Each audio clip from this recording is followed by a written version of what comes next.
जो अपनी बेटी से नहीं मिल सकता मुख्यमंत्री, वो मुख्यमंत्री रहने का अधिकार है।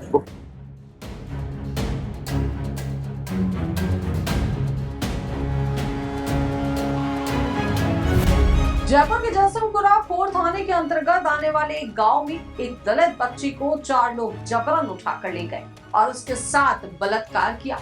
रात को घर के बाहर फेंक कर चले गए।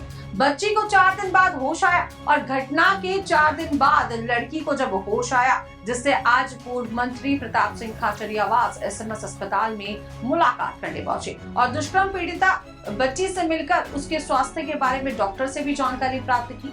प्रताप सिंह खाचरियावास ने जानकारी देते हुए कहा कि पीड़िता अब तक पूरी तरीके से ठीक नहीं हो पाई है। साथ ही खाचरियावास आगे बोलते हुए नजर आए कि बच्ची अभी भी मानसिक रूप से पूर्ण रूप से ठीक नहीं हो पाई है और नॉर्म्स की माने तो नॉर्म्स के हिसाब से बच्ची को आईसीयू वार्ड में रखा जाना चाहिए, जबकि बच्ची को सामान्य वार्ड में शिफ्ट कर दिया गया है, जिसके लिए पूर्व मंत्री ने डॉक्टर से पीड़िता को आईसीयू में शिफ्ट करने की या फिर अलग से कमरे में रखकर उसका सही से इलाज करने की व्यवस्था की भी बात कही।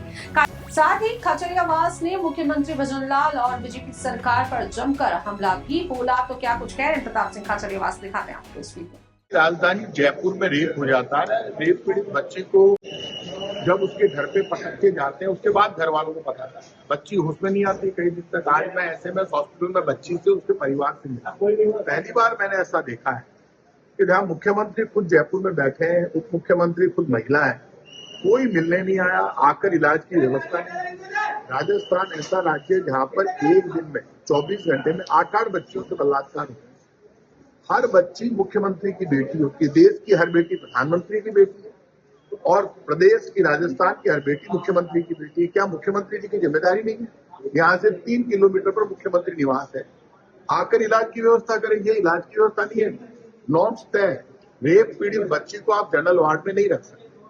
पहला केस मैंने देखा जब एसएमएस हॉस्पिटल में रेप पीड़ित बच्ची पूरी तरह से होश में नहीं आई, वो चिल्लाती है बार बार, उसको पता ही नहीं है, उसके सिर में भी चोट आई है और बाकी जगह भी चोट है। दलित रेप पीड़ित बच्चे को जनरल वार्ड में रख देते हैं। अलग से मैंने अभी कहा डॉक्टर से कि आप अलग से व्यवस्था कीजिए, अलग रूम में रखिए, आईसीयू में रखिए। इस तरह से जो राजस्थान की सरकार के हालात क्रिएट हो, कोई मंत्री को फुर्सत नहीं है, किसी मंत्री को, उप मुख्यमंत्री महिला उनको फुर्सत नहीं है। मुख्यमंत्री आज तक किसी रेप पीड़ित बच्ची से नहीं है। मैं साफ राजस्थान की जनता की तरफ से मांग करता हूँ, इलाज की हर रेप पीड़ित बच्चे के इलाज की व्यवस्था करना सरकार की जिम्मेदारी है। इलाज में उसके खुद के पिताजी का फोन आया मेरे पास, उन्होंने कहा कि इलाज की व्यवस्था पूरी ढंग से नहीं हो रही है, इसलिए परेशान है, हमारी बच्ची उसमें नहीं आ पा रही। पहले बिल्कुल ठीक थी, बाद में अलग अलग तरह की हरकतें कर रही थी। रेप के बाद बच्ची माँ बाप परेशान होते हैं। इसमें राजस्थान की सरकार को शर्म आनी चाहिए और बच्ची के पूरे इलाज की व्यवस्था करनी चाहिए। मुख्यमंत्री जी को राजधानी जयपुर में जब पीड़ित बच्ची आपके घर से 2 किलोमीटर दूर, आपको मिलना चाहिए, उप मुख्यमंत्री को मिलना चाहिए और राजस्थान में जहां भी इस तरह की बच्चियां, उनके लिए अलग से रूम की व्यवस्था करके पूरी इलाज की व्यवस्था सरकार को करनी चाहिए और भविष्य में इस तरह की घटना नहीं हो उसके लिए सरकार कार्रवाई करे।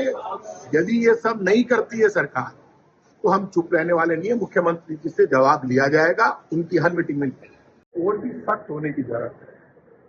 राजधानी जयपुर ही जब सुरक्षित नहीं है, आप मुझे बताइए, खुलेआम यदि बच्ची को उठाकर ले जाएंगे गुंडे, तो उसकी जिम्मेदारी किसकी है? उसकी जिम्मेदारी सरकार की और पुलिस की है। तो सरकार जिम्मेदारी से पीछे नहीं हट सकती। कल तक आप इन्हीं बातों को मुद्दा बनाते थे, अब आप बिल्कुल फेल हो गए। तो आपकी कहाँ है, आपकी कानून व्यवस्था कहाँ है? कानून व्यवस्था चौपट हो गई। लूट, अपहरण, डकैती, हत्या, रेप, यही हो गया, हो रहा है यहाँ पे राजस्थान में। तो ये जो कल तक कहते थे राजस्थान ही रेपिस्तान है, तो कल तक तो राजस्थान था, आपने बना दिया। आप तो बच्चों की इलाज की व्यवस्था नहीं कर पा रहे, आप बच्चों से मिलते ही नहीं है जाकर, ना इनके किसी मंत्री को फुर्सत है, ना किसी एमएलए को, ना मुख्यमंत्री को, ना उप मुख्यमंत्री, मिल ही नहीं रहे। आप इलाज की व्यवस्था नहीं कर पा रहे, अलग से उनको रूम ही नहीं दे पा रहे, तो आप क्या करोगे भी बच्चियों की? क्योंकि आपको ना बच्चियों की चिंता है, ना बच्चियों को आप अपनी बेटी मानते। मुख्यमंत्री को स्पष्ट करना चाहिए, क्या ये बेटियां आपकी सुरक्षित है? यदि आपकी बेटियां सुरक्षित नहीं है तो मुख्यमंत्री जो अपनी बेटी से नहीं मिल सकता मुख्यमंत्री, वो मुख्यमंत्री रहने का अधिकार है। मुख्यमंत्री